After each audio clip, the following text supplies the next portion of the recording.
When you think about businesses that are selling through the roof, like aloe or skins, sure, you think about a great product, a cool brand, and brilliant marketing. But an often overlooked secret is actually the businesses behind the business, making selling, and for shoppers, buying, simple. For millions of businesses, that business is Shopify. Nobody does selling better than Shopify. With Shop Pay, that boosts conversions up to 50%, meaning way less carts are going abandoned and way more sales happening. So if you're into growing your business, your commerce platform better be ready to sell whatever your customers are scrolling or strolling on the web, in your store, in their feed, and everywhere in between. Businesses that sell more sell on Shopify. Upgrade your business and get the same checkout Skins uses. Sign up for your $1 per month trial period at shopify.com/Westwood1, all lowercase. Go to shopify.com/Westwood1 to upgrade your selling today. Shopify.com/Westwood1.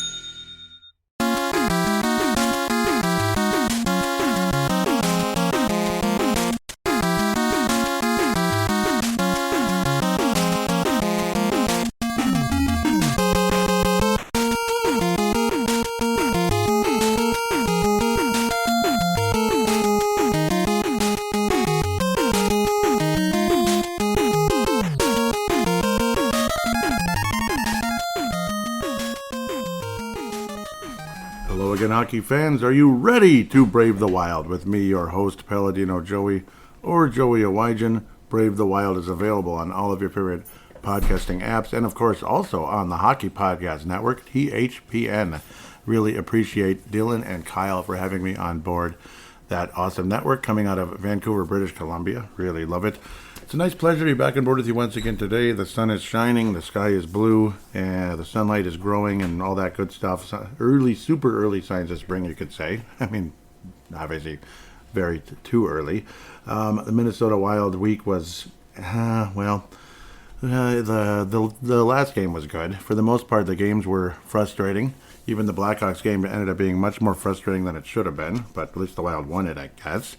And then you also lose Kirill Kaprizov to surgery for the same injury that he was out for a month and just waiting and hoping for it to heal. And yes, Kaprizov is out for at least a month with surgery.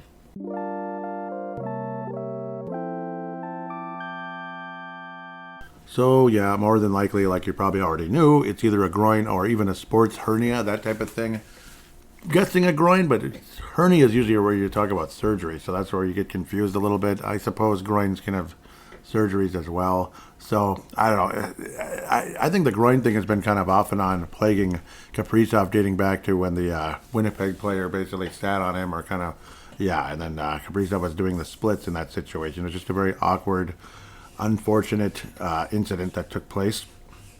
And Kaprizov has struggled with it for, off and on, that type of thing. So maybe it was kind of like again, like an off and on thing that needed to be addressed surgically eventually, and it finally will be. So that's kind of how life is sometimes. So anyhow, the Minnesota Wild, like I said, had kind of a meh week. Nothing too exciting. I mean, you open things up with a 4-0 loss to Utah. I pretty much have no comment on that. The 23rd of January, a week ago today. Utah comes to town, and yes, the Wild absolutely suck at home. Just suck at home, and I don't understand it. We're outstanding on the road and suck at home. And obviously our playoff history speaks for itself. When the Wild have had home ice advantage in a playoff series, they have never won that series. I know I bring it up all the time, but for any newcomers, dating back to Colorado way back in 2007 when the Wild won the division, I believe. Or was it 2008? Yeah, 2008, pardon me. I'm getting them mixed up, I believe. Yeah, because I was doing paladinolive already. Brave the Wild didn't exist yet. It was like a month or two away. A few months away, excuse me. Wild won the division, lost in 6 to the Colorado Avalanche. Dating even before that, the Wild had home ice advantage after 2 crazy Game 7 wins over Colorado and Vancouver back in 2003. Home ice advantage versus the Ducks. Oh my God, we're going to the Stanley Cup final now. I mean, we have home ice advantage. Wild gets swept. So that was 2 series right there. All the years later against the St. Louis Blues, Wild lose in that series as well.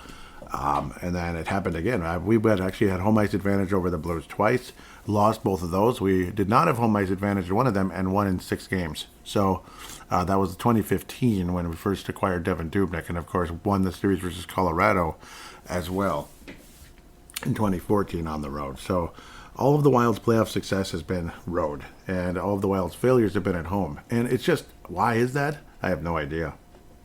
Even though the Wild did have some epic home playoff wins at times during some of their playoff runs, or at least the one, like Game 6 versus Colorado, that almost Kirby Puckett-like finish with Richard Park and such. That was so exciting. We'll see you tomorrow night, or we'll see you 2 nights from now. We'll see you Sunday night, I think it was. I think it was a Friday night leading into a Sunday or something. And the Wild won. That was so exciting. So there were those. The home and road is just absolutely stupid. And getting beaten 4-0 versus Utah in XL Energy Center, it's just like, no comment, even though I just made a million comments. It's still like, I don't know. You have a power play to Clayton Keller, Nick Schmaltz's ult, the former Chicago Blackhawk, with his 29th assist. Actually, those are nice numbers. He went to Arizona years ago, and obviously Arizona's Utah. Apparently, they're having some kind of interesting naming right issue with the water bottle Yeti, like the Yeti water bottles, and because they are trying to go with Yeti, which I applaud. I support that. Thumbs up. Okay, now you can't tell the difference between, so like, they're talking about like the difference between a Yeti bottle and the Utah Yeti. You can't tell the difference, really. So, I mean, there's always like naming right things. Every time a team names a team, every time a team comes up with a name, whatever, there's always something like this, something funky. I know what a Yeti water bottle is, and I have no disrespect for them whatsoever. So it's like, I just don't understand. You can't tell the difference between a water bottle and a hockey player? I guess. How about this? Work together, Yeti water bottles at the games, make it a huge thing. Work together. Yeah, you both come ahead. Yeti water bottles, yeah. And it could be still be the company with their own logo, that type of thing. And heck, I still to this day, I'm forgetting what it was. Maybe Derek or somebody will have the fact for me, like a instant message or a tweet or something about, I forget what it was. Even the Minnesota Wild had issues with somebody early on when they named the team the Minnesota Wild. And I remember my friend's ex-girlfriend, girlfriend at the time, they can't call them the Wild. And I just looked at her like she was from, like, I don't know, like she just got off a UFO or something. Yeah, the name is going to stand. I mean, it's no offense to the other people, and they don't have to change their name. They can completely keep their name and everything. It's okay. I mean, there's even a TV show, I think, called Brave the Wild. So what? So what? We're not going to war. That type of thing. So it is what it is. There's people that call themselves the Purple Mafia out there. There's a podcast called Purple Mafia. Ever heard of it? It's got this host with a funky voice who's coughing too much lately, but not as much today, I hope. But yeah. So anyway, the whole Yeti thing, they're probably gonna be okay. They're gonna come to some kind of agreement, and the Utah Hockey Club will be the Yeti. And people sticking with the name Hockey Club, get a life. Come on.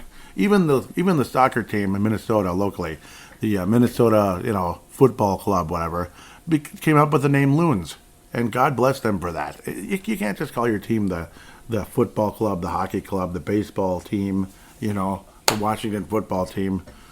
Come on, guys. You just, come on, get a life. Seriously. It's cute and everything, but I mean, and the color scheme will go perfect with the Yeti. You just add the mascot and rock on. You don't have to change the uniforms, the color scheme, or anything. It's just that for a year they were called Utah. And, yep, so be it, Jedi. The Utah Jedi. Oh, nope, there it is. There's another one. See, that one you might actually have a problem. A little bit more so, but I don't know. Because it's Star Wars and they're worth billions of dollars. But I don't think it's going to harm Yeti water bottles. That's all I'm going to say. I think they'll do just fine. I think Yeti will actually do bigger. And they'll probably sell like crazy. Because they'll probably sell like crazy, at least in Utah. Okay, that's my comments on the Wild's 4-0 loss to the Utah Yeti. I can just call them that in advance, I suppose. Next, Calgary Flames. It wasn't much better. Well, it was a little better. At least we scored. We scored 4 goals in the game, but we were down 5-2, 3-1, 4-3-1, 4-1 in the game. It was bullcrap, and you had a cute, furious rally, just like the good old days. And what happened? They just came up short. That's wonderful. Just came up short. Thanks. Thanks for telling us about they came up short. I appreciate it. Mix of players scoring, which we appreciate, but the play in front of Mr. Marc-Andre Fleury wasn't all that great. Could Fleury have made maybe an extra save or two? Yes, I think he could have. I don't think Fleury is 100% without fault here, but I also don't think he was the main perpetrator or the main problem here in the loss for the North Stars. I mean the Wild. I'm just kidding because of the colors scheme. Though maybe the North Star colors were the problem because they always lost to the Calgary Flames, except in the Campbell Conference Finals in 1981. Campbell Conference Finals, because there were Eastern teams in the Campbell Conference, so it was kind of different back then. It's like American League and National League type of deal, which is totally cool. It was, yeah, I mean, in a lot of ways it was better, but we'll leave that where that is. I mean, why the heck not? Baseball's still doing that. You got the East Division, the Central, and the West. Why the heck not? You could play New York, you could play California in the same maybe week or something, or like 2 weeks apart, we'll say, just for the travel purposes. But yeah, anyhow, the North Stars and the Wild basically never beat the Calgary Flames, and they didn't win here either. Dustin Wolf did give up 4 goals in that furious rally, as Judd Zulgad of Score North likes to say. And yes, that's what it was, the furious rally. And they lost. Yeah, they lost. Rasmus Andersson, what was that? No, I'm not. Yeah, he's the one that did the stare down. That was adorable, I guess. Kuzmenko, what the heck was that? That was awkward to make it 1-0 Calgary. It was like, okay, are you going to stop the puck? Are you going to knock it away? The way he hesitated was actually quite impressive, and the angle on the shot was kind of lucky. I don't know. That was kind of. Oh no, that was Pospisil. Yeah, Martin Pospisil. That's the guy who had the funky shot. Kuzmenko did score 2 goals in the game. Funky as that sounds. His 3rd and his 4th goal of the season. Good for him, I guess. Jules Zanek was also able to score, but the Pospisil. I'm sorry for getting it mixed up with Kuzmenko. When you think about businesses that are selling through the roof, like aloe or Skims, sure, you think about a great product, a cool brand, and brilliant marketing. But an often overlooked secret is actually the businesses behind the business, making selling, and for shoppers, buying, simple. For millions of businesses, that business is Shopify. Nobody does selling better than Shopify. With Shop Pay, that boosts conversions up to 50%, meaning way less carts are going abandoned and way more sales happening. So if you're into growing your business, your commerce platform better be ready to sell whatever your customers are scrolling or strolling on the web, in your store, in their feed, and everywhere in between. Businesses that sell more, sell on Shopify. Upgrade your business and get the same checkout Skims uses. Sign up for your $1 per month trial period at shopify.com/Westwood1, all lowercase. Go to shopify.com/Westwood1 to upgrade your selling today. Shopify.com/Westwood1. How can you tell the difference? No, I don't know. I'm just kidding. The names are quite different. It's just they're both very different names, literally different, and they're on the same line and all that cute stuff. And yeah, whatever. It actually looked like it was a Kadri's goal, and it ended up going to Kuzmenko. That's what happened. Okay. But yeah, Pospisil, craziest angle ever. Great hesitation. Good for him getting Fleury out of the net, basically out of a real good position to make a stop. And nobody was able to really get there in time to potentially do a poke check, knock the puck away. And kind of lucky, I don't know, kind of lucky on the angle, but he got it, whatever. Fine, it's 2-1 Calgary. Rasmus Andersson ties it up on the power play. Yay, the Wild penalty kills back to, whatever it is, crap, basically. Same old story. Rasmus Andersson with a stare down to some female fans who were you could call it videotaping or just video recording him on their smart devices or cell phones. That's cute and everything. Yay, he got his 8th goal of the season on the power play. Clark Bishop also scored, and Kuzmenko, like I said, multiple goals. Foligno had a pretty strong week, I'd have to say. He was able to get that 5-3. Didn't look all too excited at that point because they were still down the Wild anyway, 5-3. Zuccarello made it interesting with 27 seconds left, 5-4. Too little, too late. Calgary was able to gained possession, and the puck was way down in the D zone. There's nothing you can do as the clock's running out. Game over, as they might say in Japan. Game over. The Wild lose 5-4. And I don't rub this game at all, as the Wild lose to the Calgary Flames and gain nothing out of it. Utah and Calgary, the Wild accomplished nothing. 0 points. Nothing. It's wonderful, isn't it? 2 games to go. 2 more. Chicago Blackhawks. A game the Wild went up 3-0. Everything looked good. And then it's like they stopped playing. Bloody hell. Bloody hell. The Blackhawks made it insanely interesting to a point where it took Foligno putting the puck in on the empty net. Foligno would actually have 2 empty nets. One versus Chicago, one versus Toronto, to make it a 2-goal game, and with not enough time remaining, and the Wild get the victory in this one. But not a pretty night at all. Not a pretty night. Not a pretty sight. Unfortunately, you don't see a whole lot of the young guys in this one. It's mostly veterans throughout the week. Boldy did get 3 assists. I mean, he's a younger guy. Still, he's not technically a prospect anymore. He's been in the NHL roster long enough. 3 assists. Good game. Foligno was strong in the game as well. He had a really good week, Marcus Foligno. Very strong week, to be fair. Spurgeon also had a pretty strong week. He was able to score in this one.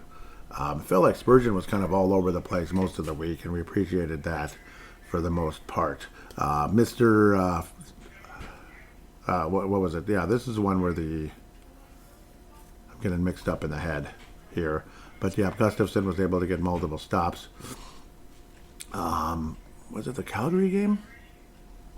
Or was it Utah? I'm getting mixed up in my head here. But yeah, during the course of this week, yeah, Fleury was also hit in the face, which is not cool. And that generated a lot of buzz and a lot of frustration. And again, the Wild end up losing against Calgary and Utah. Both depressing overall nights. 4-2 again. Not a good night, generally speaking. The Wild were strong for a while, but then it drew the ire of John Hines as the Wild basically, again, like stopped playing after it was 3-0. It's like, okay, we'll be fine. We'll be okay. We're good. It was like prevent everything. Prevent defense and prevent offense throughout most of the game until Foligno was able to score the empty netter to say, okay, finally, we're done here. Let's go. Let's get out of here. Let's get out of here with a win. And thankfully the Wild did, but yuck. Joel Eriksson Ek making a nice comeback during the course of this week, which is good. You're starting to see Joel Eriksson Ek kind of get back into form, which is greatly appreciated in so many ways. Which goal was that? How many goals does he have? 9. Gosh, still only got 9 goals on the season, but you know, it's better than being out. It's better being out with a broken nose or something like that. Only 22 points in 36 games thus far. For 22 games? 36 games, right? Yeah, 22 points in 36 games thus far. Joel Eriksson Ek has had an injury-plagued season, unfortunately. Kirill Kaprizov, only 1 more game so far played now than Ek, because obviously he lost a whole month and nothing happened. He didn't get better, and you just lost a month. And a lot of us are kind of like thinking the hindsight 2020 thing, where you wish they could have said, okay, 2 weeks in, maybe we should have surgery. But no, you wished he would have been like maybe halfway back, maybe something around there, or 2 out of 5 weeks back, something like that instead of 0. And heck, the surgery doesn't even happen until Friday, which is tomorrow. Still hasn't even happened yet, which is frustrating at the end of the day. Kirill Kaprizov at one point was one of the top scorers in the league, and now, well, I guess so much for that, and that's a damn shame. Points per game is obviously still spectacular, but damn it anyway, you know, what a bummer this took place. Another one of those nagging type of deals, and there's not a whole lot you can do, I guess. Matt Boldy's second on the team in scoring. Marco Rossi just 1 point behind. It's really 1 goal behind. They both have 27 assists. Boldy, 18 goals. Rossi, 17 goals on the season, which once upon a time was thought of as, you know, impossible. But, well, Marco Rossi has become a heck of a player, to say the least. This isn't updated. Doggone it. It's not completely updated. Okay.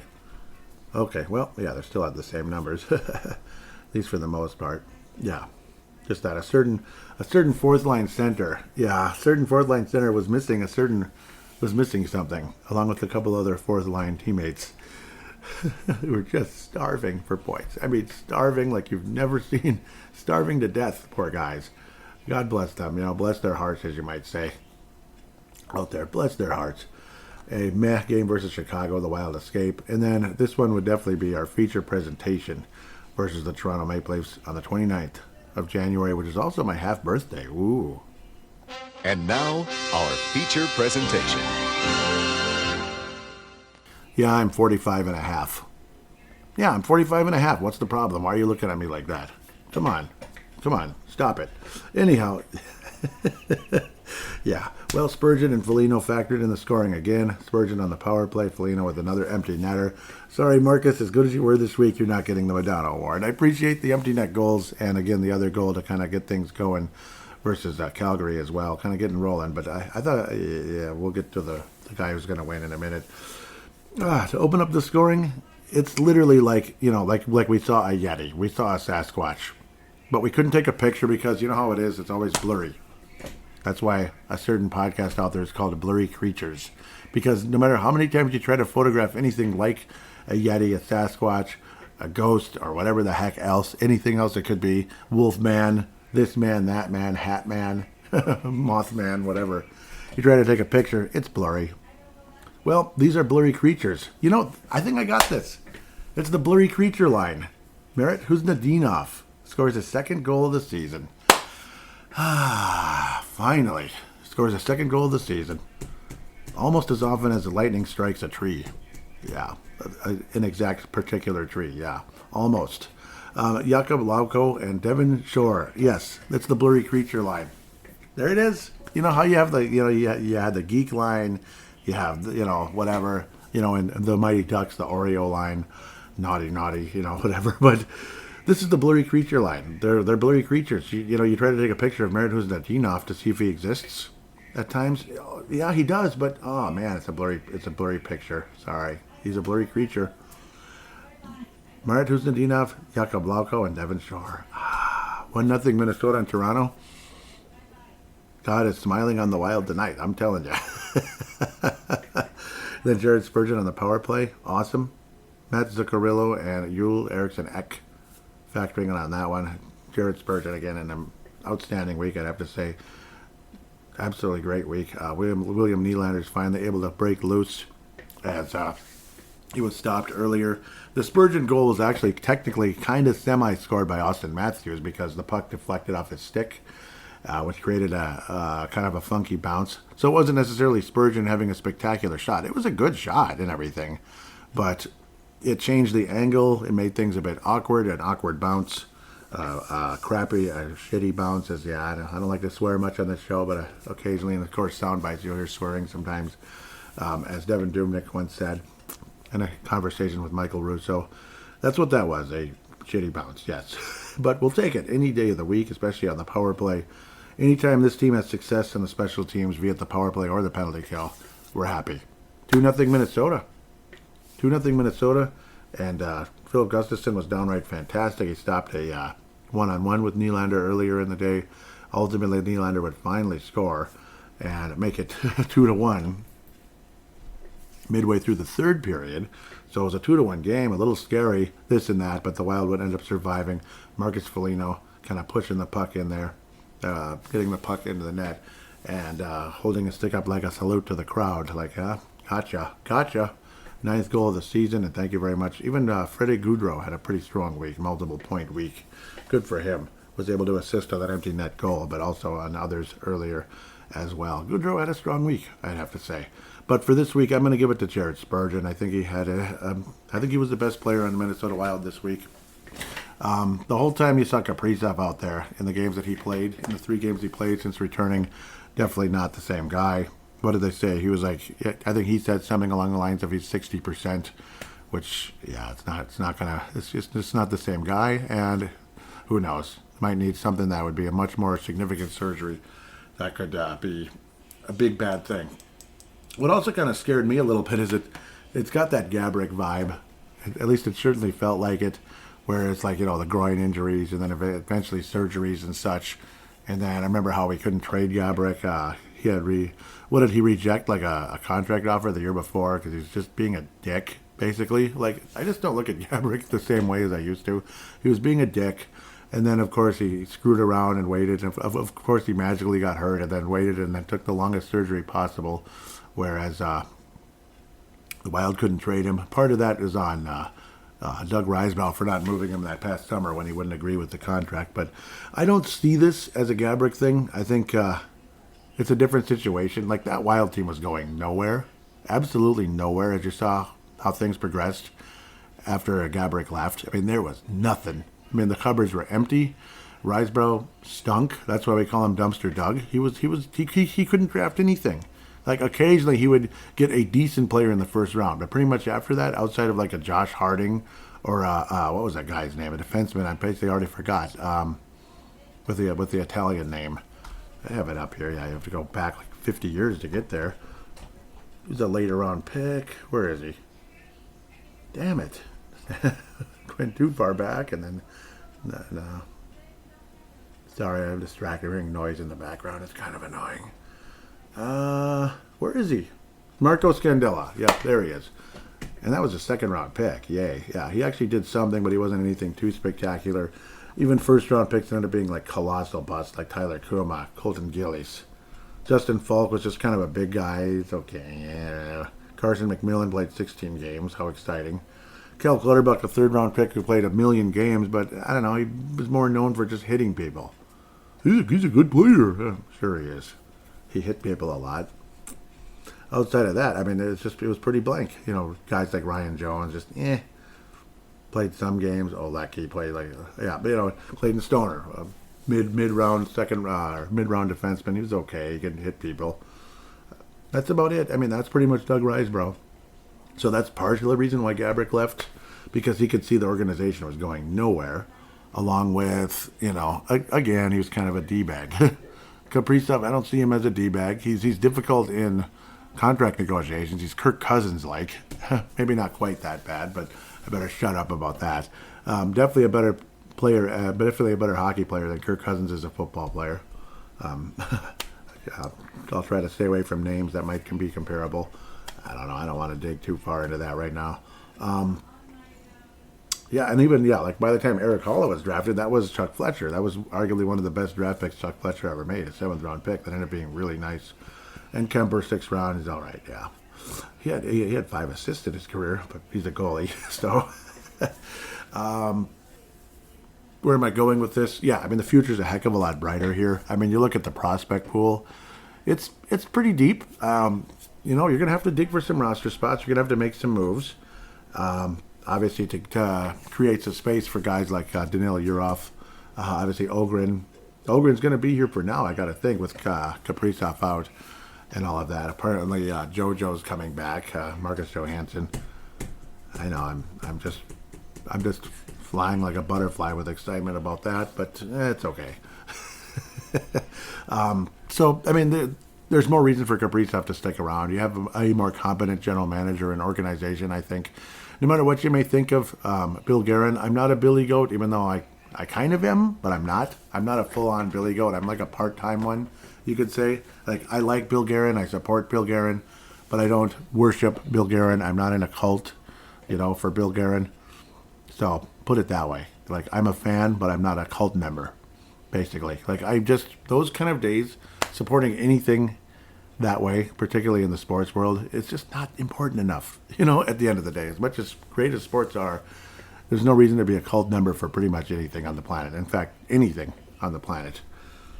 But at the end of the day, yes, I do like the direction of the organization, generally speaking, with guys like Buyam, guys like Danila Yurov, Hunter Haight, maybe, Riley Height, maybe, hopefully, Charlie Stramel, probably. Yeah, I mean, I've got a smile on my face thinking about that guy. So we'll get back into those guys in a little bit. So otherwise, the Mike Modano Award winner is going to Jared Spurgeon. The James Shepard Memorial Popcorn Maker, whatever you want to call it, is definitely not going to Merit Huznadinov. He played with some...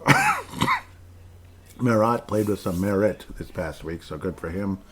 Is there a definitive James Shepard Memorial this week? I don't know. Just kind of generally speaking, the lack of energy and the overall frustration in the first 3 games of this week. It's kind of more of a team thing with those. So I don't really want to pinpoint a certain player this week. They kind of were James Shepard, like, like getting shut out by the Utah Yeti. Give me a break. Getting shut out by the Yeti and getting beat by, getting kind of, I don't know, kind of blown out of the gym, basically blown out of the rink by Calgary until the furious comeback that came up short. So stuff like that. I think it's just more of a general boring pick when it comes to James Shepard Memorial. So with that, we're going to take a quick break. And I believe we have 3 games to preview coming up after reviewing 4. Eventually we'll have that tournament coming up, 4 Worlds Tournament, I believe it's called. And we'll probably have at least 1 week off for the show, I'm guessing, to step away. Otherwise, looking at prospects, maybe some short episodes for that, if I do record in those empty weeks. Take a quick break and come back and preview the upcoming games.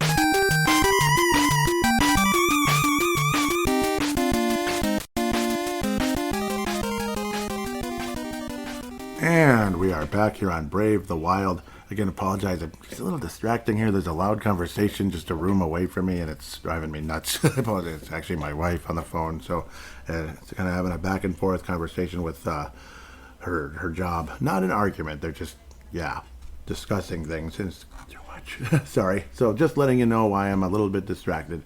It is what it is. I mean... It is what it is. It's why I like when the apartment's empty when I'm doing a show. And it was empty, and now it's not, Anyhow, upcoming games. Now that dirty laundry is aired out. First of all, before I even get to the upcoming games, let's jump our butts into DraftKings right here and now. Watching our favorite NHL players is the gift that keeps on giving, and playing Pick 6 from DraftKings, an official partner of the NHL, is a way to take a shot at even more cash prizes. Download the DraftKings Pick 6 app and select 2 or more players and choose if they'll have more or less of a stat. Pick 6 is available in most states, including California, Texas, Georgia, Missouri, and more. And speaking of gifts, new Pick 6 customers play $5 and get $50 in Pick 6 credits. Download the DraftKings Pick 6 app now and use code THPN. That's code THPN for new customers to play $5, get $50 in Pick 6 credits. Well, happy upcoming Valentine's, happy Lunar New Year. I guess that's probably the closest thing right now. Happy spring, eventually. In some places, Lunar New Year is like the start of spring because it's different climate, I suppose. But happy more sunlight from DraftKings Pick 6. The crown is yours. Gambling problem? Call 1-800-GAMBLER. Help is available for problem gambling. Call 888-789-7777 or visit ccpg.org in Connecticut. Must be 18 plus age and eligibility restrictions vary by jurisdiction. Pick 6 not available everywhere, including New York and Ontario. Void where prohibited. 1 per new customer. Bonus awarded awarded as non-withdrawable Pick 6 credits that expire in 30 days. Limited time offer. See terms at pick6.draftkings.com/promos. Thank you always, DraftKings, for being such an integral part of THPN. We really appreciate you. I say that on behalf of THPN for sure. Of course, even though I'm not the boss. Final game of the month of January, Montreal, Quebec. And Marc-Andre Fleury will be the goaltender in Montreal, Quebec, his final game in his hometown. That's why he has a French-Canadian accent, of course. So, put it this way, if Philip Gustafson played, that's interesting. If Philip Gustafson played yesterday against Toronto, it's definitely going to be Marc-Andre Fleury in Montreal. Otherwise, the injuries, Kirill Kaprizov, injured reserve, Jan 28th, with the surgery coming up. Marcus Johansson, January 16th, injured reserve, retroactive to that, I suppose. Jonas Brodin, retroactive, January 18th, injured reserve. So that was, 2 Saturdays ago now? Yeah. Montreal, Canadian. Caden Gully sustained a lacerated quadricep muscle. Oh, man. Was released from... sounds like a skate to the thigh. Holy Toledo, dude. Jeez. He could have got killed. Jeez. But also, again, just a quadricep getting lacerated. Oh, man. That is unreal. It was released from the hospital today. That was January 28th. That was just 2 days ago. Oh, also, well, yeah, I'm not making it about me right now. Released from the hospital and will be out indefinitely. Okay, now to temporarily. 5 seconds make it about me, I guess. I don't mean to, I promise.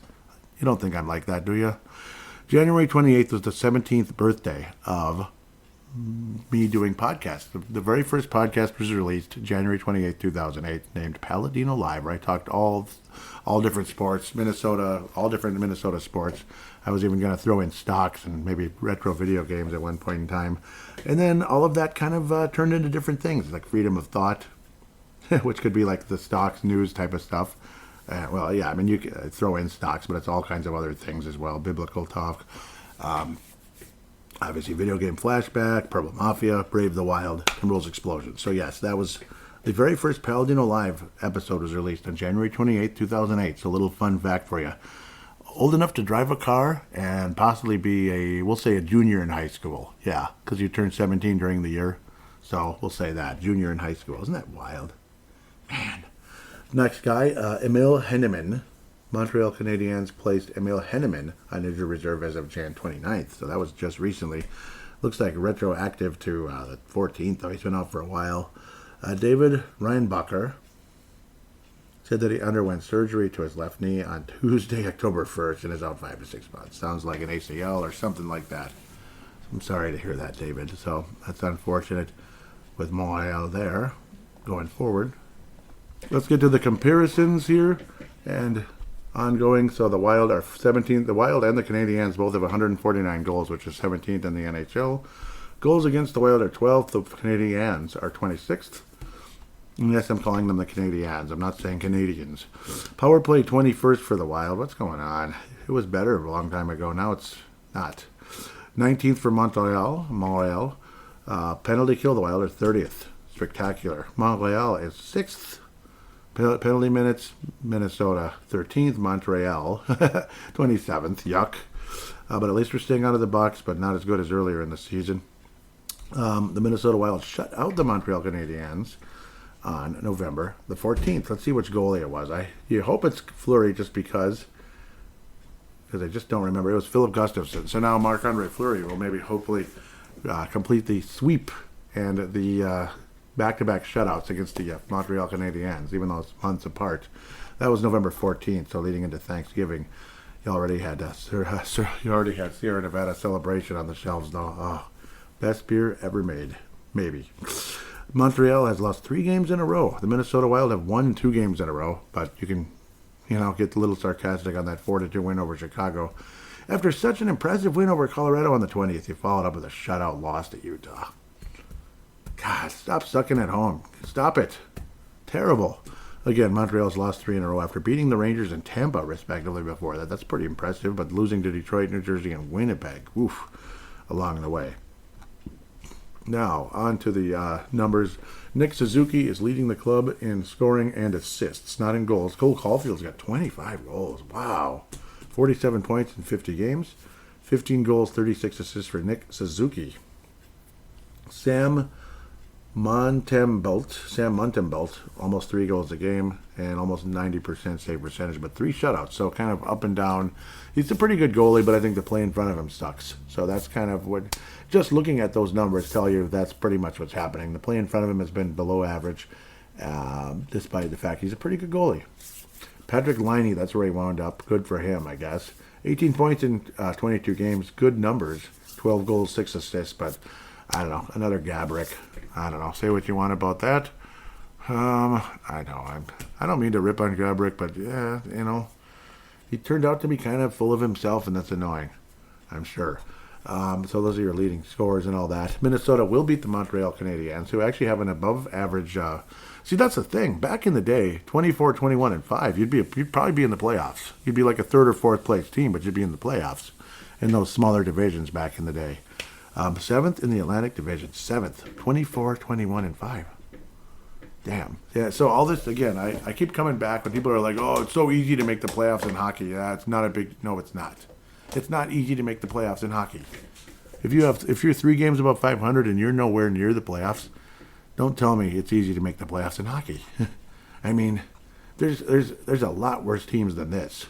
So it's actually a pretty talented team that just can't put wins together. That's kind of what's going on in Montreal. And when you consider they've lost 3 in a row, that means they were, 24 and 18. That's not bad, folks. Next case, the Wild will beat the Montreal Canadiens 3-1. 3-1 victory over the Montreal Canadiens, with Fleury shutting them down pretty good. 3-2. 3-2, maybe 4-2 with an empty netter.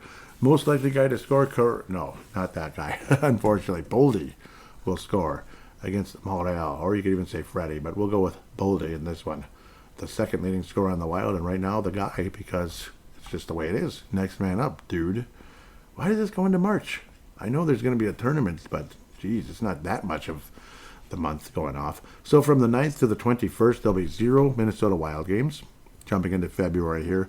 February 22nd, the Wild visit Detroit, and then go back home to play Detroit again on the 25th, 3 days later. So otherwise, you got Ottawa, Boston, and Carolina up and coming. Yeah, well, this might line up to me doing shows, just like short little conversations. We'll see if I sit out or not. I mean, we'll see how this goes. Because it might be just one game. It might be just the New York Islanders in the 1 week and Detroit the next week. But still, you could look at prospects and other things. We'll see how it goes. Or I'll lump everything together coming back. I don't know if that's a good thing or not, but we'll see how this shapes up. The Ottawa Senators, though, I'm a fan. I mean, 26, 20, and they only have, 4. I thought it said 1. They're 3rd in the Atlantic. I'm a fan. I mean, they're a playoff team. I'm happy. I like the Ottawa Senators. I like their logo, their colors. I like their team. Totally rooted for them in the Cup final years ago, but they lost. They got killed. It was 4-1, and it was not real good, at all. Frickin' Anaheim. And who cheers for the Anaheim Ducks in the Stanley Cup Finals? Not me. It does help when you have a pretty damn good goalie, too. Linus Ullmark, 20, what's his record? 12-7. Okay, 3 shutouts on the year. Gosh, they have 7 shutouts on the season as a team. Holy Toledo, man. That's impressive. Linus Ullmark, 2.38 goals against average. Somehow he had 7 losses in those 22 games. With 3 shutouts, 91.5 save percentage. Anton Forsberg has 2 shutouts, but generally average. Only 6-9 on the year. 2.81 goals against average with 2 shutouts, like I just said. 89.4 save percentage. And then you have Levi Marilinen, who's been outstanding. 10 games, must be an up-and-comer. 7 wins, 3 losses, 2.19 goals against average. Save percentage of 92.1. It's pretty freaking good. I'm going to look him up quick on the other deal here. Just curiosity with this one. That's pretty good. I'm impressed. Let's look him up real quick. Levi Marilinen. Yep, born in 2002. That's pretty young. Yep, 3rd round pick by the Ottawa Senators in 2020. So that's the same draft as Strutzel and Marco Rossi.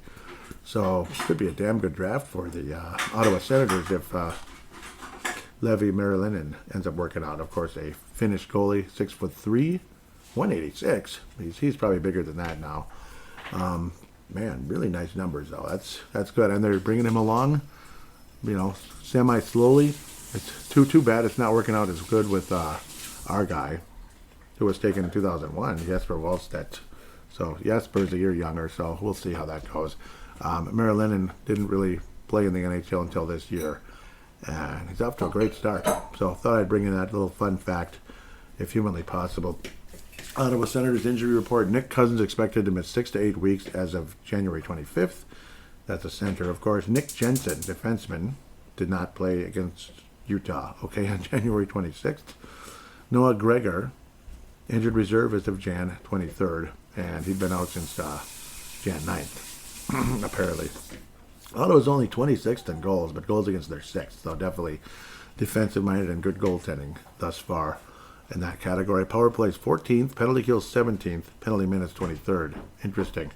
Ottawa did beat the Wild 3-1 after Christmas. A lot of us were a bit frustrated with that, but it's like Ottawa's kind of good. And where was this game played? XL Energy Center. So another loss at home. Chalk up another loss at home for the Wild. Utah has won 2 in a row versus Toronto and Utah. Nice. They had lost 2 in a row versus the Rangers in Boston. 5-0 to the Rangers. Are the Rangers waking up a little bit? And they'd beaten New Jersey before, which a lot of us would say is a better team. So, interesting. This is a really nice put together team, I think. It's got a nice positive future. Tim Stützle, 16 goals, 32 assists for 48 points. Brady Tkachuk with 19 goals to lead the way in goals, 20 assists for 39 total points. There's a lot of pluses and minuses. Jake Sanderson, one of those high-end defensemen, again, so, one of the high draft picks over the years. 25 assists, nice, but he's a minus 16 on the season. Oof, minus 16. Ouch. So that needs to get a little better. He's got 16 power play assists, which leads the club. Jake Sanderson, power play quarterback. Much, very, very true anyways, or as I bounce around here. Road game for Minnesota versus Ottawa. I mean, I like our chances. Man, this is tough. Are we going to get swept by Ottawa? I hope not. I think the Wild win something like 3-2, 2-1, lower scoring, I think. 2-1. Wild win 2-1 versus Ottawa at the end of the day. 2-1 victory. Jared Spurgeon will score again. He's going to continue his positive run. Jared Spurgeon will score. The Wild win 2-1. Maybe a really late goal. Put the Wild ahead. Maybe it even goes to OT or a shootout or something, but the Wild escape Ottawa with a victory. That's the actual capital of Canada, believe it or not. One of those, where am I? March again. Why does it keep doing that? Boston Bruins. Yeah, it is 3 games. Oh, yeah, and so Carolina, New York next week. Okay, I'm like staring at this like, what the heck? So 2 games to preview next week. Okay, yeah, there'll definitely be a show next week. Boston Bruins, 4th place in the Atlantic Division, 25-21-6. Not that good. Oliver Wahlstrom, illness, Jan 29th. Brandon Carlo did not play on the 28th of January against the Sabres. Thank you for that information. Mark Kastelik, age of reserve is of Jan 21. It's been a minute for that guy. 22nd in goals is Boston. 24th in goals. I guess they're pretty below average here. Even though they're 30th on the power play, 25th in the penalty kill. Worst team in the league about penalty minutes. 564 penalty minutes. Ouch. They're not good in a lot of numbers. And this is actually the season opener, Tuesday, February the 4th, when these 2 teams face off in Boston. Did the Wild go 3-0 this week? Maybe. Historically, we've sucked against Boston, but then all of a sudden we're good against Boston. And then we suck against Boston, and then we're good against Boston. I don't know. They're not playing so great. They're 3-2 in their last 5. They killed the Sharks 6-3, lost to New Jersey 5-1. Shut out Ottawa 2-0. Nice. 3-1 win over Colorado and a 7-2 demolition loss on the 28th versus the Buffalo Sabres. 7-2 loss versus the Buffalo Sabres. Second game between this team is Sunday, March the 2nd. Otherwise, Montreal and Ottawa, those are the rubber matches. This is the only team with an upcoming game against. It's all Eastern Conference clubs here, which is okay. Wild have had decent success versus the East, so if we actually get to the Stanley Cup final, maybe I don't know. We'll talk about that when we get there. David Pasternak leading the club in everything. Goals and assists. 24 goals, 36 assists for 60 points. One of the best players in the league. 52 games, good for him, knock on wood. Same for the other guy who was a little bit crazy. Known for licking people's faces in weird, awkward... I don't know why he did that. I'll never understand it. Brad Marchand. He's weird. 18 goals, 21 assists, 39 points. Both of them are a minus. And Elias Lindholm, wasn't he with the... Yeah, Calgary Flames like yesterday? No, I'm just kidding. A while now. 8 goals, 17 assists, 25 points. Mediocre at best. And he's played all 52 games. Again, you know why I'm knocking on wood. Same with another guy. 52 games. Charlie Coyle. Remember him? Only 12 goals, 7 assists for 19 points. Meh. Less than half a point a game. Yep. kind of, yeah. I mean, and now he's actually getting older, if you can believe it. He's in his early 30s now, Charlie Coyle. Time flies. Seems like yesterday he was a prospect. Now he's not. And then the other Lindholm, Hampus Lindholm, with 7 points in only 17 games. Yep, there was multiple Lindholms, of course. Vinny Lettieri's played a couple games in Boston. 2 goals, 7 games. 7 games with 2 goals. Riley Tufte, also another guy. The Gophers here, three games and a -3. Ouch. So those are your Minnesota ties with the Boston Bruins. Tyler Johnson also. 2 assists in 9 games. Is that what I'm seeing? Ugh, yuck. Well, there you go. Isn't that great? The Wild go 3-0 this week. Feels optimistic, especially with how mediocre they played against Chicago and Boston, or Utah and Calgary. Yuck, slop fest there. 5 freaking goals given up. That was a mess. Gosh, you realize the Wild gave up 9 goals in 2 games between Utah and Calgary? That's pretty pathetic. Anyhow, where am I going with this? I don't know. This one's tough. Boston, yeah, their goaltender, Swayman, obviously he was looked on more positively last year, I'd say. This year he's been pretty average. 3 goals, 3 goals a game, 89.5%. But he does have 2 shutouts on the year. Jonas Corpusalo, who's favored a little better here. 9 goals and 9 wins and 4 losses. I'm losing my mind here. 2.7 goals against average and a same percentage of only 89 with 3 shutouts. What's going on? Like, these numbers are going all over the place. Doesn't make any sense other than just kind of inconsistent play, either by the goalie or the players in front of him, generally speaking. So, I don't know. Do the Wild win? Do the Wild lose? I'm not sure. But at the end of the day, having a hell of a time with this one. I want to say 3-0, but I think if the Wild lose a game, it's probably this one. Okay, I'm going to step out in good faith, and for some reason the Wild played really well without Kaprizov this year, believe it or not. And like when he came back and he was not the same guy, they were losing games. It was kind of a sloppy thing because the guy couldn't move properly. You can't skate well if you have like either a hernia or a groin. I can't imagine the pain and frustration of that and the lack of mobility. So that didn't help Kaprizov's cause at all, and probably didn't help the Wild either. When the guy is playing injured, not hurt, but injured, there's a difference. So I actually am going to pick a 3-0 week. I'll probably be wrong, but I hope I'm not. The Wild will win this game. Final score of 4-2. 4-2, the Wild win. And Marcus Foligno will score in this one in maybe a bit of a back and forth kind of crazy game. There's going to be some penalty minutes. Remember, the North Stars and the Boston Bruins many eons ago had the most penalized game in the history of the planet. It was the most penalties given out in the history of a game. It was an all-out brawl. Not related at all to this game, but it is ironic that the Boston Bruins lead the league in penalty minutes. So I think Foligno has an emotional goal in this one, maybe to make it 4-2. Maybe it'll be another empty netter to make it 4-2, but the Wild go 3-0 this week. How crazy is that? So we're going to jump right into the prospects. Right about now, the Funkson brother. Okay, sorry. Yeah, I know, it's not that cool of a song. It can be. Cleveland Monsters, we're going to check on him again. Yes, just for fun. Damon Hunt, 21 games, 2 goals, 9 assists, 11 points, but he's a -4 for the AHL Cleveland Monsters, who are the AHL affiliate of your Columbus Blue Jackets, or at least his Columbus Blue Jackets, at the very least. I'm always curious about some of these guys that left, and we always stared at those names week in and week out doing this show. Adam Beckman looks like he's got a new profile picture now on Hockey Database, as he's a member of the New Jersey Devils. The Graham Clark move that took place. 24 points in 30 games, so he is performing pretty well for the most part for the Utica Comets, AHL affiliate for the New Jersey Devils. Not bad. Anybody else? Nikita Nesterenko's been everywhere, but we'll move off of that. I want to check on Hunter Jones.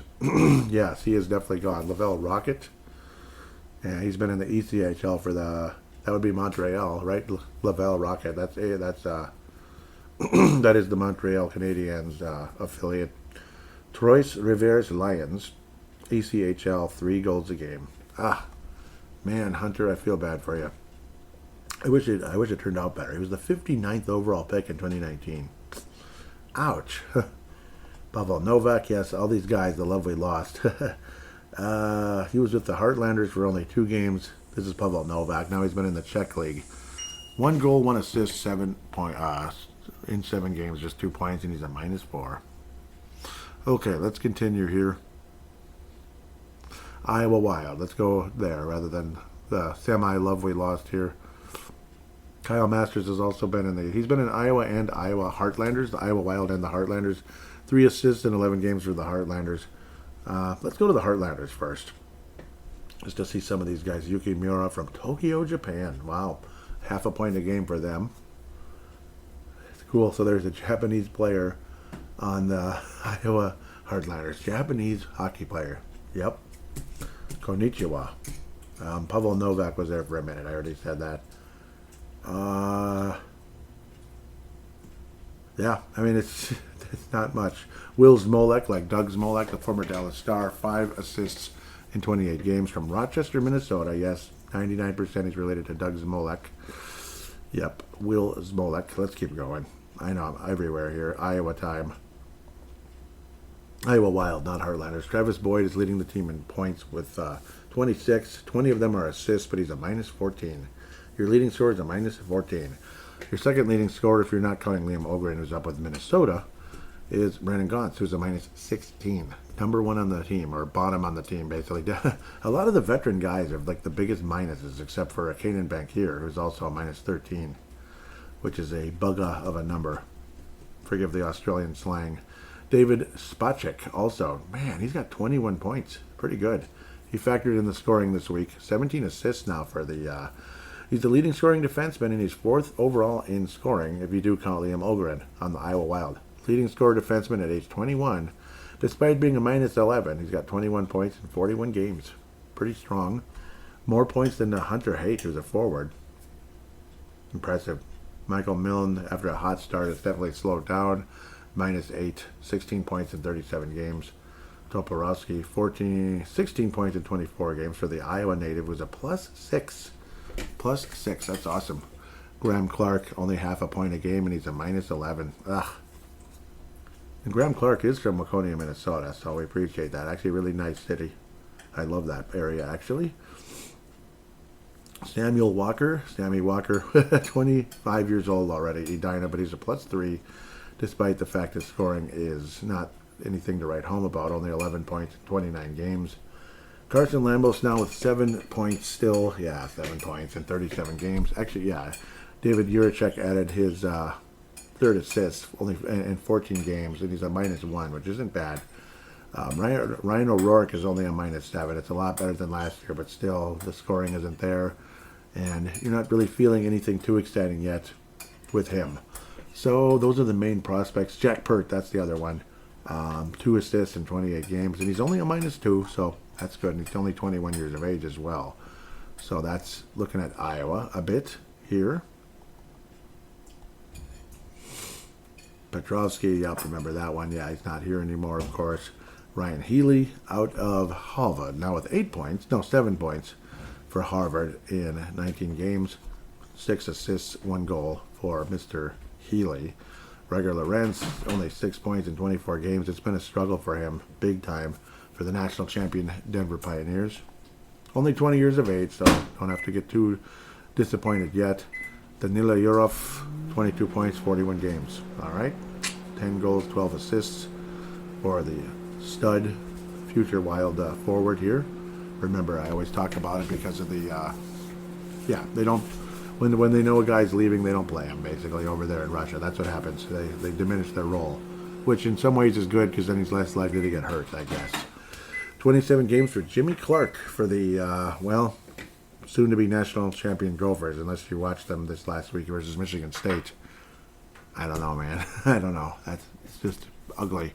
Ugly. 4 goals, 10 assists, 14 points in 27 games. He's definitely slowed down after a red-hot start. Caleb Parker, 16 points, 25 games. It's all right. Sorry, that's background, sorry. Aaron Pionk, 20 points. He's already matched last year's numbers. 37 games last year, 24 this year. He's a +3 versus -9 last year. So Aaron Pronk from Hermantown. He is 22, so he's an older college player, older second-year college player, but he's playing great. So good for him. And yes, Duluth is better as well. Yay. Riley Height, 38 games, 57 points. Again, not nearly as sexy as last year, but the talent is there. Just it is what it is. So he turns 20 on March 25th. So still can't go to Iowa yet. Rasmus Kumpalainen, yeah, he's in Liga, SM Liga, 35 games now, 11 points, -8. Ouch. Charlie Stramel, wow, 26 games, 23 points, 9 goals, 14 assists, and he's a +15 versus a -4 last year and a -10 the year before. Charlie Stramel making massive strides forward in his junior year, joining the Michigan State Spartans, who might be the national champions. And yeah, well, good for him. Chad Woodsky, the goalie, 3.61 goals against average for Red Deer Rebels. 13 and 21. Oh boy. Well, they must not be real good either, so it's not all him. Sebastian Stoyani, 1 goal, 9 games, but he's doing more than that. Yeah, so I got to have the other stuff up, the more junior level stuff. Yeah, so my apologies for that. Sometimes a lot going on here, so hope to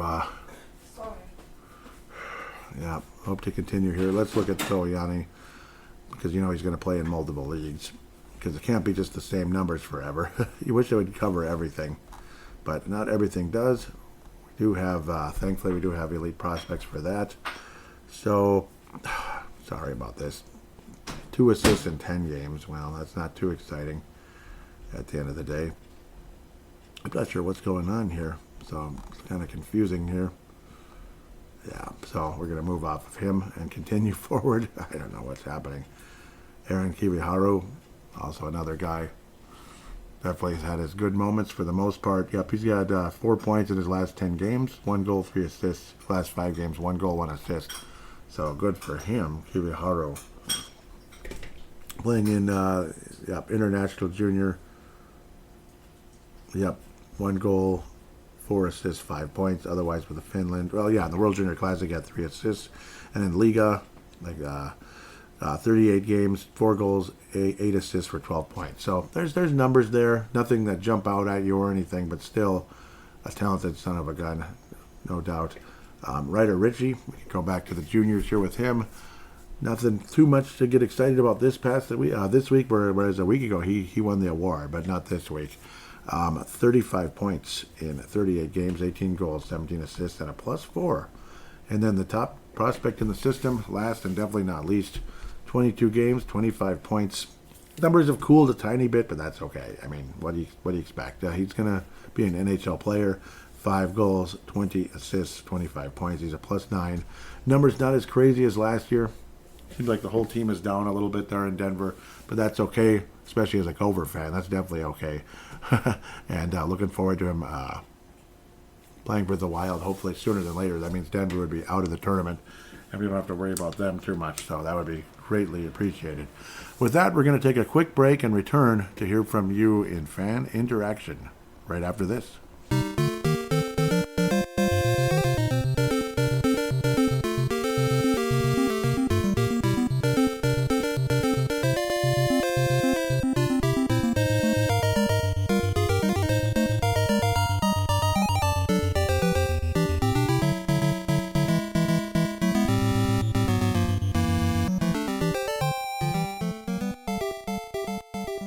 And we are back here on Brave the Wild, segment number 3, fan interaction segment. Always appreciate you guys so much. And it's nice to be able to do a show, even if my voice isn't 100% still. At least I'm not coughing like 90% of the show, trying to prevent it. So obviously with the, pause button to dump the coughing. But yeah, I want to thank those of you that have reposted and quoted the show. Really appreciate you. This is on Twitter, at Brave the Wild, at Brave the Wild. Otherwise, Instagram, BraveTheWild_MN. If you could give that a follow, it would be appreciated. There is a link in the show description. I don't believe there's been any interaction on there, but you can interact on there if you're an Instagram person. Otherwise, Twitter or X seems to be the place for a lot of you. At Brave the Wild, like I said, repost. Thank you for reposting Hockey Podcast Network, Derek Felska, and Jay Bushy. Really thank you guys so much. And quotes, Tom Hand, really appreciate you going above and beyond here. I really appreciate that. It means a lot. Hashtag MNWild and hashtag BTWMN. Really appreciate you, Tom Hand, for sharing the show. That means a lot. So it does. Yep. So now, otherwise, again, hashtag BTWMN is a way to keep things organized. Jumping into the episode, if humanly possible. Also, so we're going to open things up with a at Crease and Assist. That's Derek, of course, who does the Crease Assist podcast. Awesome show, and listen every single show. Of course, we both are big followers of the Wild forever, and retro video game fans. Expect a release, by the way, if you're curious. Video game flashback. Teenage Mutant Ninja Turtles 2, the arcade game, has been recorded, and it is in the editing and publishing process as we speak by yours truly. Maybe not this second because I'm doing this show, but you get the idea. It should be out extremely soon. And the new game was going to be, I'll let you hear the show to hear what the next game is going to be. Anyhow, Derek put out a poll saying, what would you say is the biggest single reason for the Minnesota Wild's recent struggles, especially on home ice? The 4 choices were lack of effort, execution, paltry special teams play, subpar goaltending, or not enough scoring. What got first place? Lack of effort and execution, 37.5, and I agree with that. I did vote in that direction. That is the leading. That's the leading choice at the moment. 2 days remaining if you want to vote. Again, at Crease and Assist for that. Not enough scoring came in second, 34.4. Well, that's true versus Utah, and I suppose other games as well. Third place, paltry special teams play, 15.6, and subpar goaltending, 12.5. Goaltending is, it's not great, but it's not as bad as last year. That probably would have ranked higher last year. Anyhow, I did put out a cryptic kind of a tweet saying Wild leading scorer Kirill Kaprizov will have lower body coming up. And then I kind of tweeted out, this is the cryptic part of the tweet. Tweet sounds familiar somehow. Nobody liked it because you're all mean, but maybe some of you got what I was trying to say there. Gabrick, yes. But hopefully that won't be the case going forward. Obviously, again, if you're going to tweet to Brave the Wild, I appreciate hashtag BTWMN. It's really helpful. Jay Bushy opening things out. He's the leadoff. He's Chuck Knobloch. He's name a really great leadoff hitter, Ricky Henderson, here for Brave the Wild. How do you feel the Wild will do during Kirill's absence? Keep current pace up, 500, sub 500, or fall out of the playoff spot?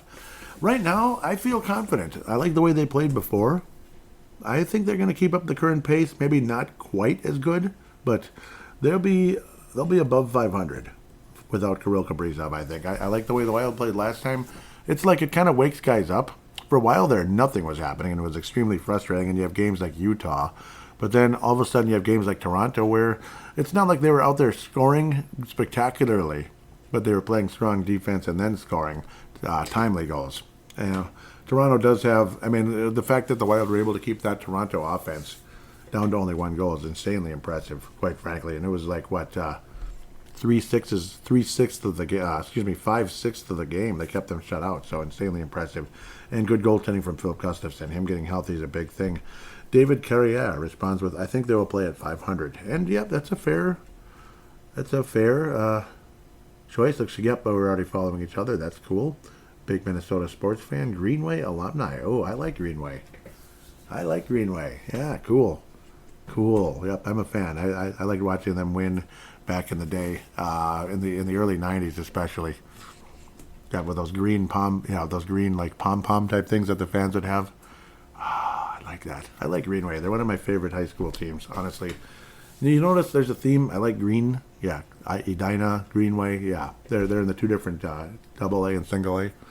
So I'm a fan, David. Just so you know, and he's got a North Star picture as well. Cool. Looks like him as a young guy back in the day there. As a Minnesota North Stars fan. Cool. Gophers fan too, looks like, and I like that. The Gophers. That is my club, the Gophers, and I'm saying that with Yes, anyhow. The Derek Valska lightning round hath returned. And let's get going. Derek Valska got that bat ready to hit some homers here, or score some goals, or whatever you want to say. But I tend to talk about baseball a lot on here, don't I? Like when I just ran him, like sending guys down to AAA to hit some home runs and get that batting average up. That's basically what it is, though. When a player's like a young player's struggling, it's basically to get the confidence going, the timing. That's what I mean when I talk about batting average and home runs, like Liam Ogren and Jule Ertzenek years ago. Anyhow, the original prognosis of Kirill Kaprizov had him listed as day-to-day for a month, which is ridiculous, right?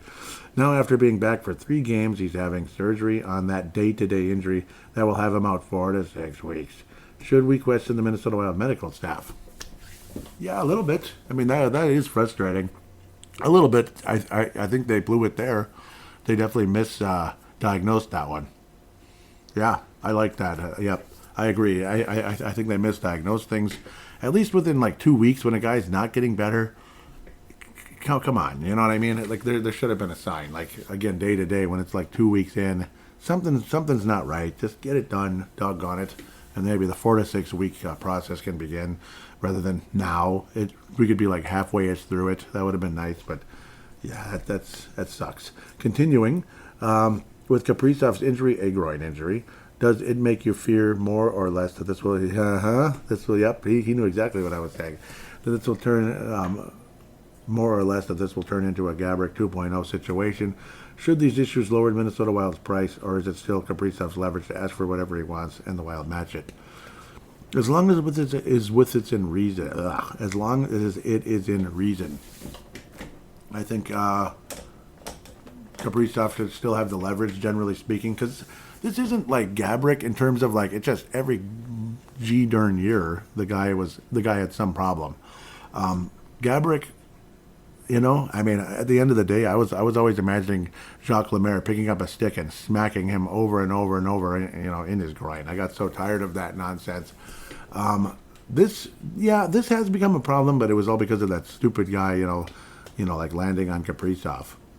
What was it, like a year and a half, 2 years ago now? It hasn't really been that ongoing. It's like it just kind of came back for some reason, or maybe some other incident maybe kind of got it going again. I'm not sure. So I think like I was kind of hinting at earlier in the show, it's not as bad as Gabrick. I'm praying to God it doesn't turn into that. I think the attitude, I think Kaprizov's attitude is better, and I also think the organizational, surroundings are better as well. I think we have a better general manager. You have more players coming up the grapevine, especially some very soon, like Zeev Buium, Danila Yurov, and others potentially as well. And hopefully Huznadinov starts spending the back of the net a little more often and keeps winning those face-offs and all that good stuff. There is optimism. Yeah, David Juracek, guys like that.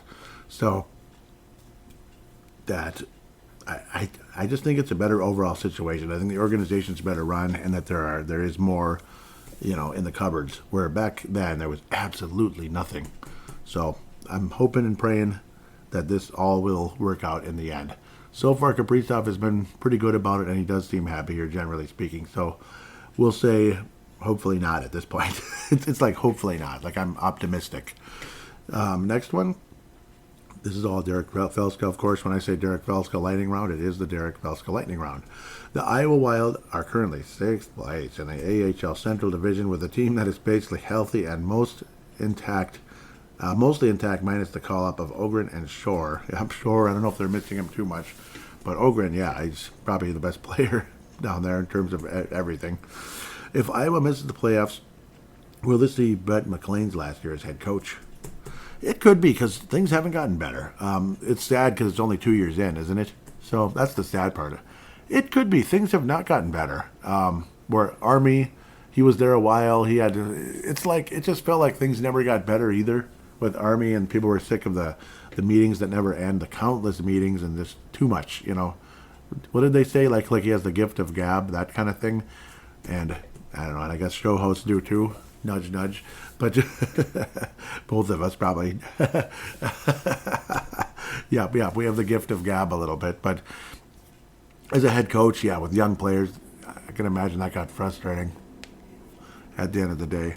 But with McLean, yeah, I don't know. It hasn't gotten better. Like, something isn't right here.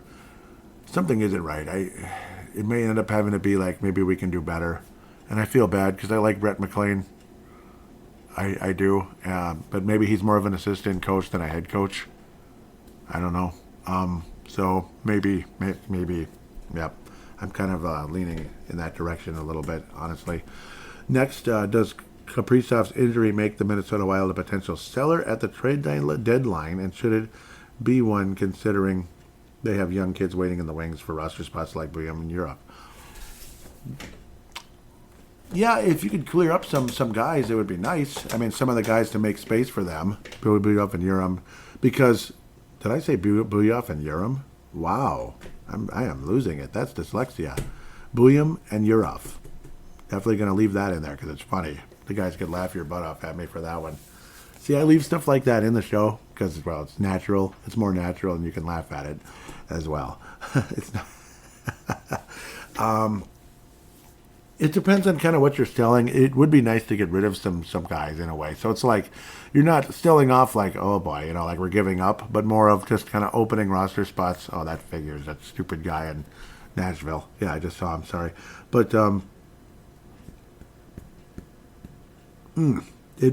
you probably have to open up something because there's too many defensemen. So how are you going to get Bouillon in there? That's the thing. You probably have to open up somehow, like a possible. Would you be willing to move on Bogo, that type of thing? And some people are saying we wouldn't get anything for Bogo. I don't buy that. I mean, you could get a late round pick for Bogo at the very least. Where Merrill, maybe. I'm not sure anybody's calling about John Merrill. I mean, Merrill is in the final year of his contract. Bogo's got 2 more years. So maybe Bogo could be buy one and get one. I'm just kidding. I'm being sarcastic. But, and Urov, obviously, again, Marcus Johansson, guys like that. Yeah, I mean, it would be kind of like it'd be like a bargain hunting, that type of thing. Teams looking for like a veteran player that we don't need that much to open up a spot. So I think that wouldn't be the worst idea, honestly, if they could pull off something along those lines. But again, not selling off, not necessarily like selling off like we're giving up, but opening up spots. Yes. This is the last one. If the Minnesota Wild were made by a third-party video game publisher, what company would make their game? Please don't say LJN unless you really think they are that bad. The Sharks would be LJN until they got Celebrini. So now they're no longer. LJN would be like the Blackhawks so far. Because even Connor Bedard isn't that impressive to me. Something about him and the way that organization is going. Obviously, Buffalo Sabres, no matter who they have, they still stink. So they're probably the LJN. Third party for the Wild. I'd love to say Capcom or Konami. Might be Hudson Soft. I don't know. Where it's like some of the games are good, some are not. That kind of thing. Kind of in the middle, like Hudson Soft. Somebody like that. Square would be like Square these days would be Toronto. Like, oh my God, look how glitzy and beautiful, but it's disappointing every blankety blank year. And frankly, Square is disappointing to me. I didn't say that, did I? Well, it is. I don't like the modern games at all. Oh, well, why do you think I do video game flashback? It's not because I love modern games. It's because I like the retro ones. Because I just think they're better. I think the quality's better. But just because the graphics are better on a game doesn't mean it's a better game. I'm sorry. Or like it's more realistic. Maybe I don't give a damn about realistic. I want to play a video game. I don't want to play a movie. I want to play a video game. That's the whole point. So I'm going to go with Hudson Soft for the long story longer with the Minnesota Wild. That's probably the closest thing. I mean, it's not Color Dreams or anything. Color Dreams, games like that, which made, Wisdom Tree. Nothing against the Christian video games. It's just the quality of the games weren't really good. That's all. I have nothing against making Christian video games at all. Just, again, the quality wasn't good on some of them. Like Bible Adventures, they did a review on that. Like half the time the stupid jump button wouldn't work, and then it would jump twice. Like, what's up with that? That's like the worst processing ever. Like, it would just get stuck. Stuck electronically, not physically. It's like weird. I've never seen that happen in a game unless it's just garbage. So that's the crappy part.